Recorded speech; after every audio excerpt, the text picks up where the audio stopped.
Dadam, девочки, тут Rare Beauty Cosmetics. Hozir men sizlar bilan mana shu highlighterni test qilaman. Buni bizada analogi ham bor-ku. Hozir uni olib kelsalar, uni ham ko'rasizlar. Qizlar, bu rangini o'zimga oldim. Mana shu ikkita tsetini, bittasi zagarniy оттенок, ikkinchisi esa sariqqa tortadigan оттенок. Xo'p, ko'ramiz. Okay. Rangini qaranglar, highlighteri. Oh my god, девочки. Endi hop, bu Rare. Bu yoqda xuddi shu analogi. Qaranglar, buni analogi. Bu arzonroq faqat. Arzonroq varianti. Arzonroq varianti qaranglar. Sal o'tkirroq highlighter, a bu yerda уже naturalniy finish.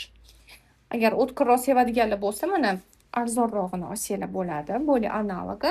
Bu yerda o'zini original rangi. Menga lekin bu rangi ko'proq yoqdi. Chunki qaranglar, shunaqa tabiiy turar ekanda.